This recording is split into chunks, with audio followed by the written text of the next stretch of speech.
உள்ளதை உள்ளதென்றும் இல்லதை இல்லதென்றும் சொல்லுங்கள், அதற்கு மிஞ்சினது தீமையினால் உண்டாயிருக்கும் அப்படின்னு சொல்கிறார். NIV அப்படிங்கிறதான ஒரு வேதாகம வேர்ஷன், ஒரு பைபிள் வேர்ஷனில் ஒரு மொழியாக்கத்தில் தீமையினால் உண்டாயிருக்கும் என்பதற்கு பிசாசினால் உண்டாயிருக்கும் என்று சொல்லி எழுதப்பட்டிருக்கு. தீமையானவனால் உண்டாயிருக்கும், பை த ஈவில் ஒன் அப்படின்னு சொல்லி எழுதப்பட்டிருக்கு. அப்போது ஆண்டவர் இங்கே என்ன சொல்ல வராங்கன்னா, ஆணை என்பது கூட முக்கியமல்ல. பல காரியங்களால் கொண்டு வராங்க. வானத்தின் மேலே சத்தியம் பண்ணாதீங்க, அது உங்களுக்குரியதல்ல, அது தேவனுடைய சிங்காசனம். பூமியின் மேலே சத்தியம் பண்ணாதீங்க, அதுவும் உங்களுக்குரியதல்ல, அது தேவனுடைய பாதபடி. எருசலேமின் பேரில் சத்தியம் பண்ணாதீங்க, அதுவும் உங்களுக்குரியதல்ல, அது மகாராஜாவினுடைய நகரம், அவருடைய நகரம். அது இயேசு கிறிஸ்துவின் நகரம். உங்கள் சிரசின் மேலே சத்தியம் பண்ணாதீங்க, அதுவும் உங்களுக்குரியதல்ல, ஒரு முடியை கூட உங்களால் கருப்பாக்கவும் முடியாது, வெள்ளையாக்கவும் முடியாது அப்படின்னு சொல்கிறாங்க. சொல்லிட்டு உள்ளதை உள்ளதென்று சொல்லுங்கள், இல்லதை இல்லதென்று சொல்லுங்கள், அதற்கு மிஞ்சினது தீமையானவனால் உண்டாயிருக்கும், பிசாசினால் உண்டாயிருக்கும். ஏன்னா பிசாசு குறித்து கர்த்தர் பேசும் பொழுது யோவான் 8ஆம் அதிகாரத்தில் தெளிவாக அவனை பற்றி ஒரு அழகான விளக்கத்தை கொடுக்குறாங்க. அவன் பொய்யன், பொய்யன் மாத்திரமல்ல, பொய்க்கெல்லாம் பிதா, பொய்க்கெல்லாம் அப்பா. அப்படின்னா பொய் உருவாகிற இடமே சாத்தானுடைய இருப்பிடம்தான். He is the source of all lies. புரிஞ்சுக்கிட்டீங்களா?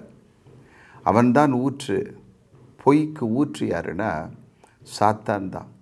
ஜனங்கள் பொய் பேசுவதற்கு காரணம் அது சாத்தானுடைய சுபாவம்.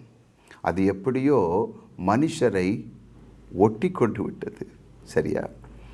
நீங்கள் நல்லா கவனிச்சிங்கன்னா, அந்த ஏதேன் தோட்டத்தில் ஏவாள் இடத்துல சாத்தான் பேசும் பொழுது பொய்யை தான் சொல்லுகிறான்.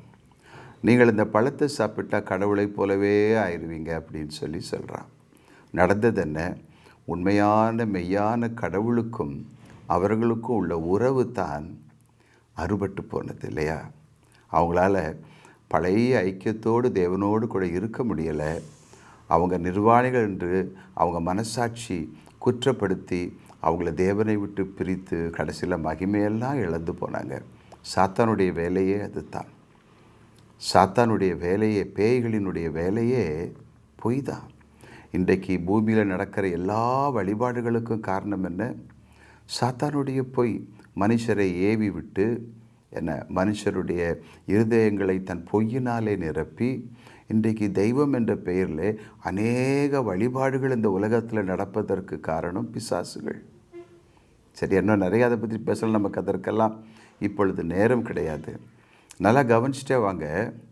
சாத்தான் பொய்க்கு பிதாவாக இருக்கிறபடியினால் ஒரு மனிதன் உள்ளதை உள்ளதென்று சொல்லாமல் அதற்கு மேலே எதையே சேர்த்து சொன்னாலுமே அது அவனிடமிருந்து வரக்கூடிய ஒன்றாக இருக்கிறது. அப்படித்தான் ஆண்டவர் சொல்கிறாங்க. உள்ளதை உள்ளதென்றும் இல்லதை இல்லதென்றும் சொல்லுங்கள், அதற்கு மிஞ்சினது இந்த தீமையானவனால் உண்டாயிருக்கும். அப்போ ஆண்டவர் என்ன சொல்ல வராங்க அப்படின்னா, say yes or no, say the fact, say the truth. உண்மையை பேசுங்க, உண்மையை பேசுங்க. ஒரு சின்ன காரியத்தில் கூட உண்மையை பேசுங்க. எது நடந்ததோ அது ஆமான்னு சொல்லுங்கள், எது நடக்கலையோ அது இல்லைன்னு சொல்லிட்டு போயிட்டே இருங்க. அதுக்கு மிஞ்சி நீங்கள் எதையாவது கூட்டினீங்கன்னா, எதையாவது நீங்கள் மாற்றி பேசுனீங்கன்னா அது பிசாசானவனால் உண்டாயிருக்கும் அப்படின்னு சொல்கிறத பார்க்குறோம். ரொம்ப முக்கியமான காரியம் இல்லையா இது? ஏன்னா இன்றைக்கு மனிதர்கள் அன்றாட தங்கள் வாழ்க்கையில் பொய் பேசுகிறவர்களாக காணப்படுகிறார்கள். அவங்க வார்த்தையில் பொய் இருக்குது, அவங்க நடக்கையில் பொய் இருக்குது, அவங்க நடவடிக்கைகளில் பொய் இருக்குது. ஈஸியாக சாதாரணமாக இன்றைக்கு பொய் நம்முடைய வாழ்க்கையோடு கூட கலந்துருக்கிறதை பார்க்குறோம். சின்ன பிள்ளைகள் கூட, ஏன்னா ஒரு வயசு தாண்டிட்டாலே பிள்ளைகளுடைய பிஹேவியர் கூட பார்த்திங்கன்னா அவங்க பொய் சொல்லக்கூடியவர்களாக இருக்கிறாங்க, உண்மையை மறைக்கக்கூடியவங்களாக இருக்கிறாங்க. இன்றைக்கு இது சர்வசாதாரணமாக மனுஷர்கள் மத்தியில் பரவி போச்சு, வியாதியை போல் பரவி போச்சு. ஈவன் தேவனுடைய பிள்ளைகள் கூட என்ன அநேக நேரம் பொய் பேசுவதை பார்க்கிறோம். நல்லா கவனிச்சுட்டே வாங்க. பொய் உதடுகள் கர்த்தருக்கு அருவருப்பானது. காரணம், அவர் உண்மை உள்ளவர், அவர் சத்தியம் உள்ளவர், அவர் பொய் பேச மனிதன் அல்ல. ஆகவே தம்முடைய பிள்ளைகள் தம்மை போலவே உண்மையை மாத்திரம் பேச வேண்டும் என்று விரும்புகிறார். அநேக நேரம் நாம் பொய் சொல்வதற்கு காரணம் என்ன தெரியுமா? பயந்தான். யாருக்காவது பயந்து அல்லது சூழ்நிலைகளை பார்த்து பயந்து சந்தர்ப்பங்களை சாதகமாக்கி கொள்வதற்காக பொய் பேசிடுவோம். அல்லது பிரியமில்லாத காரியங்களை செய்து, அக்கிரமங்களை செய்து, பாவங்களை செய்து அதை மறைப்பதற்கு பொய் சொல்லிவிடுவோம். பொய்க்கு காரணம் இதுதான். ஒன்று நம்முடைய சுயநலம், இன்னொன்று நமக்கு இருக்கக்கூடியதான பயம். சில சமயம் நமக்கு ஏதாவது லாபம் வரும், என்ன பெரிய அளவில் நமக்கு பணம் வருதோ செல்வம் வருதோ, அதை ஒருவேளை மனதில் வைத்து கூட இன்றைக்கு சாதாரணமாக பொய் பேசிடுறோம். ஒரு சின்ன பொய் தானே, இது சொன்னால் என்ன ஆயிரப்போகுது, யாருக்கு என்ன நஷ்டம் ஆயிரப்போகுது, நமக்கு தான் இவ்வளோ பெரிய லாபம் கிடைக்குமே அப்படின்னு சொல்லி பொய் சொல்வதற்கு நாம் கொஞ்சம் கூட அச்சப்படுறதே கிடையாது. ஆனால் ஆண்டவர் சொல்லுகிறார், நீங்கள் அப்படி பொய் பேசும்போது அது தீமையினாலே உண்டாயிருக்கும். அது ஒரு பெரிய எஃபெக்டை உங்கள் வாழ்க்கையில் கொண்டு வரும். ஒரு பெரிய பாதிப்பை ஒரு நாள் உங்கள் வாழ்க்கையில் கொண்டு வரும். ஏன்னா அது தேவனுக்கு பிரியமானதல்ல. நீங்கள் நல்லா கவனித்து பார்த்தீங்கன்னா, அனனியா சப்பீரால் தேவனுக்கு முன்பு பொய் சொன்னதுனால பேதுருவுக்கு முன்பு அவங்களால நிற்க முடியல. அவங்க சொத்து தான், அவங்க தான் அதை மனமுவந்து தேவனுக்கு கொடுக்குறாங்க. ஆனால் அப்படி கொடுக்கையில் அவங்க பொய் சொன்னாங்க. இவ்வளவுக்கு தான் விற்றோம் அப்படின்ட்டு ஒரு பொய்யை சொன்னதுனால பாருங்கள், அவங்களுடைய மனசாட்சியே வாதித்து அதே இடத்துல அவங்க இறந்து போகிறாங்க இல்லையா? பைபிளில் எழுதப்பட்டிருக்கு. அப்போஸ்தலர் நடபடிகள் நீங்கள் படித்து பார்த்தீங்கன்னா இதெல்லாம் அழகாக எழுதப்பட்டிருக்கும். ஸோ பொய் நம்மை தீமைக்குள்ளே கொண்டு போய்விடும், தீங்கானதுக்குள்ளே கொண்டு போய்விடும். அநேக நேரம் நம்முடைய சமாதானத்தை கெடுத்து விடும், நம்முடைய சந்தோஷத்தை கெடுத்து விடும். பொய் சொல்கிறவங்க ஒரு நாள் மறந்து போய் உண்மையை சொல்லும்போது எல்லாரும் அவங்கள தூஷிப்பாங்க. பொய் சொல்லுகிறவர்களை எல்லாரும் அருவருப்பாங்க. சரி, நாமளே பொய் சொல்கிறதா இருந்தால் கூட மற்றவங்க பொய் சொல்லும்போது அது நமக்கு பொய்ன்னு தெரிஞ்சுட்டு அருவருப்பாக இருக்குது. அப்போ நாம் சொல்கிற பொய்களும் அருவருப்பு தானே. கவனிக்கிறீங்களா? ஸோ இன்றைக்கு நாம் மனதில் தேவனுக்கு பிரியமானபடி வாழணும்னு முயற்சி செய்யும் பொழுது அல்லது நிர்ணயித்து கொள்ளும் பொழுது இந்த பொய்யை வெறுத்துடணும். என்ன, உண்மையை பேசணும். பொய் நமக்கு ஆபத்தை கொண்டு வந்துவிடும், பிரச்சனைகளை கொண்டு வந்துவிடும், தேவனுக்கு பிரியமில்லாதவர்களாய் நம்மை மாற்றிவிடும். இந்த பொய்யிலே இன்னும் ஒரு சில பொய்கள் நீங்கள் பார்த்தீங்கன்னா கொஞ்சம் எக்ஸாஜரேட் பண்ணி சொல்கிறது. ஒரு காரியத்தை ரொம்ப என்ன சொல்கிறது, அதை பெரிதுபடுத்தி சொல்லுவது, அதுவுமே உண்மை இல்லை தான். உதாரணத்துக்கு ஒரு சின்ன எக்ஸாம்பிள் சொல்கிறேன் பாருங்களேன். உதாரணத்துக்கு ஒரு 10 பேர் கூடி ஜெபிக்கிற ஒரு ஜெபம் செய்கிறோன்னு வைங்களேன். அதை வெளியே சொல்லும் பொழுது 20 பேர் வந்தாங்க, 40 பேர் வந்தாங்க, 50 பேர் வந்தாங்கன்னு நம்முடைய பெருமைக்காக சொல்கிறோன்னு வைங்களேன். அதுவே பொய் தான். அது யாருக்கும் பாதிப்பை கொண்டு வர போகிறதில்ல. ஆனால் நோக்கம் பொய், சொன்னது பொய். தேவன் அதை அருவருக்கிறார். பொய் உதடுகள் அவருக்கு அருவருப்பு. அப்போது இது மிகைப்படுத்தி சொல்லுவது, பெரிதுபடுத்தி சொல்லுவது இல்லைங்களா? உண்மை அது இல்லையே. ஆண்டவர் சொல்கிறாங்க, உள்ளதை உள்ளபடி சொல்லுங்கள். என்ன நடந்துச்சு, ஒரு காரியத்தை சொல்லும் பொழுது உண்மையை சொல்லுங்கள். உள்ளதை உள்ளதென்று சொல்லுங்கள், இல்லதை இல்லதென்று சொல்லுங்கள், இல்லைன்னா இல்லைன்னு சொல்லுங்கள். கொஞ்சம் கூட்டி கொஞ்சம் குறைச்சி அப்படி பேசும்போது அது சாத்தானுக்குரியதாகிருது. பார்த்தீங்களா? பொய்யர் அனைவரும் நரகத்தில் தள்ளப்படுவார்கள்னு வசனம் இருக்குது. தெரியுமா உங்களுக்கு? என் அன்பு சகோதர சகோதரிகளே, நம்ம சாதாரண அன்றாட நம்முடைய வாழ்க்கையில் கவலைப்படாமல் பேசுகிற பொய்கள் தேவனுக்கு முன்பு நம்மை எத்தனை குற்றவாளிகளாக நிறுத்தி விடுகிறது. அவர் நம்மை பார்க்கும் பொழுது நம்முடைய உதடுகளை அவர் அருவருக்கிறார். பொய் சொல்கிறவங்க பொதுவாக பொய்யராகவே இருப்பாங்க. அவங்க சுபாவத்தில் பொய் இருக்கும். அவங்க நடிப்பாங்க. மற்றவங்களுக்கு பிரியமாக நடந்து கொள்வதற்கு நடிப்பாங்க.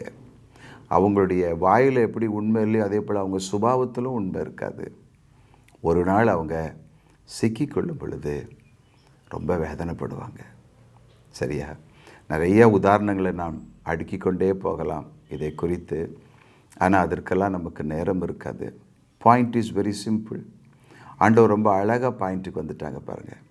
நீங்கள் பொய்யான அங்கே இங்கே அதெல்லாம் ஒன்றும் தேவையில்லை.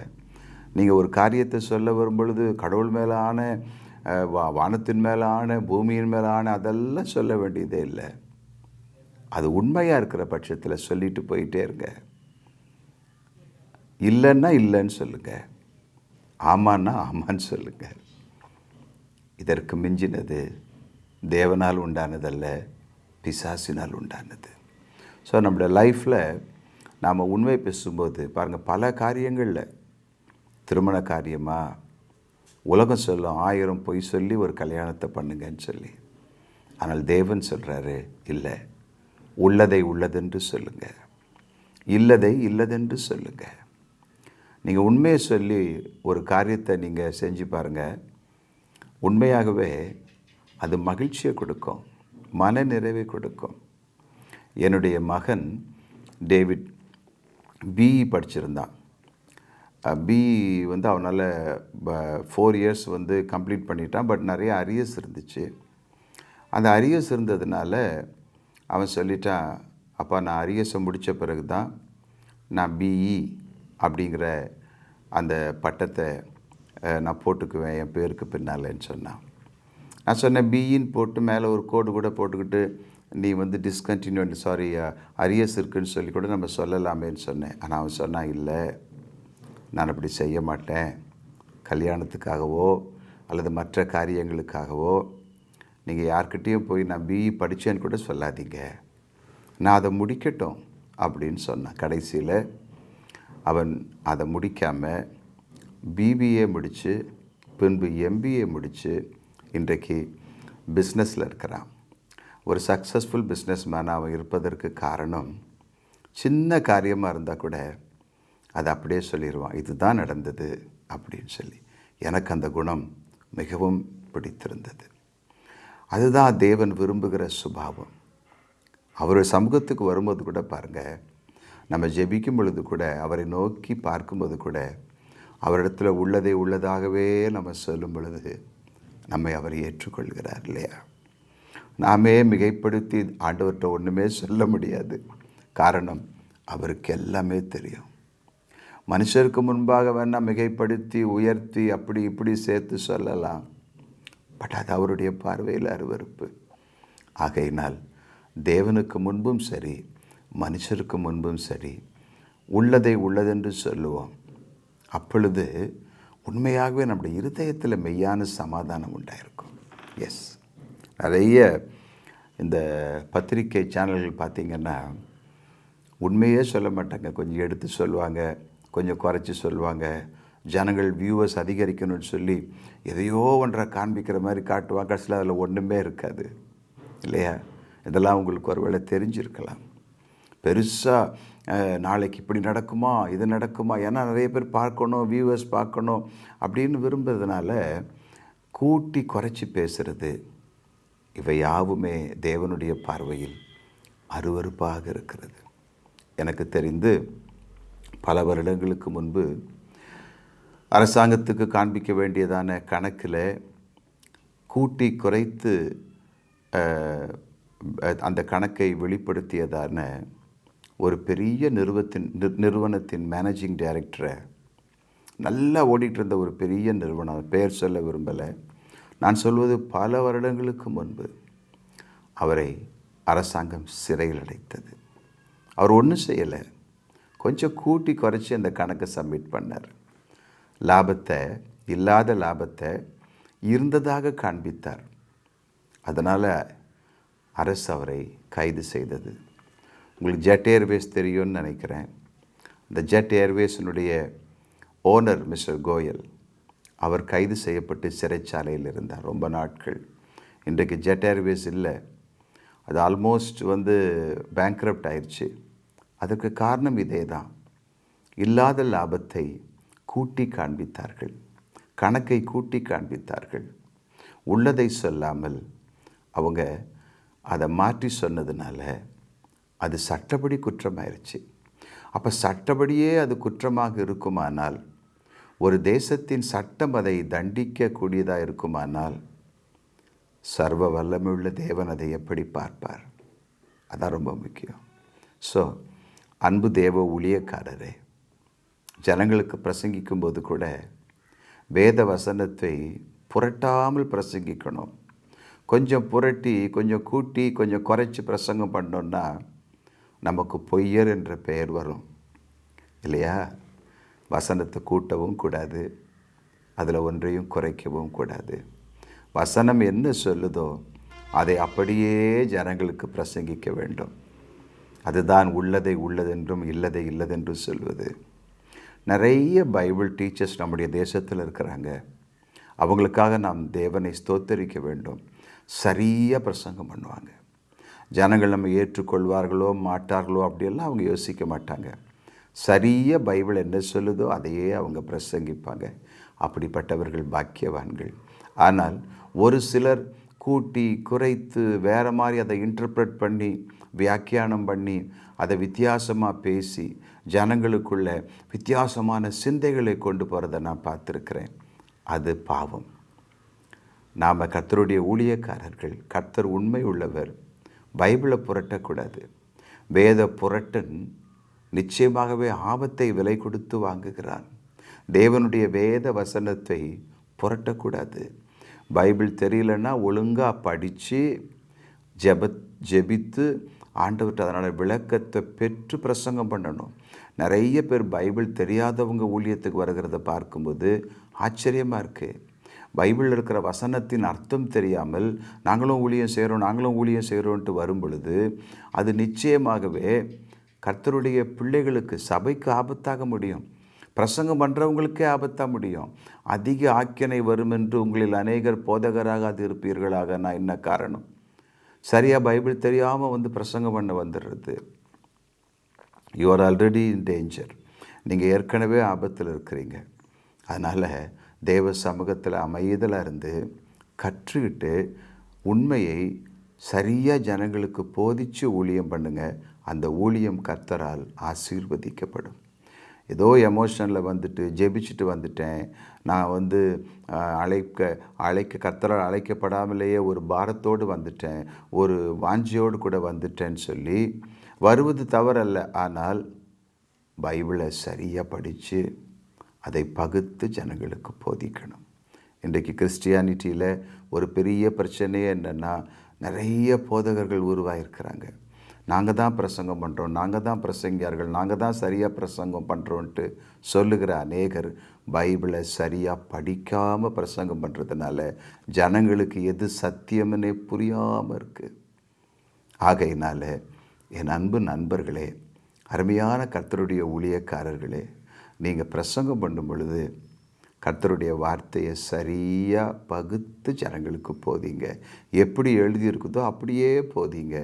என்ன, நிறைய பேர் இது ஸ்பிரிச்சுவல் ரீசனுங்க, இது இப்படி ஒரு வியாக்கியானம், இது ஆவிக்குரிய வியாக்கியானம்னு சொல்லி தவறானதை போதிக்க முற்படும் பொழுது தான் ஆபத்து வரும். பரலோகம் எல்லாவற்றையும் பார்த்து கொண்டிருக்கிறது. தேவன் அமைதியாக இருப்பதில்லை, தெரியலையா? தேவன் எல்லாவற்றையும் பார்த்து கொண்டிருக்கிறார்.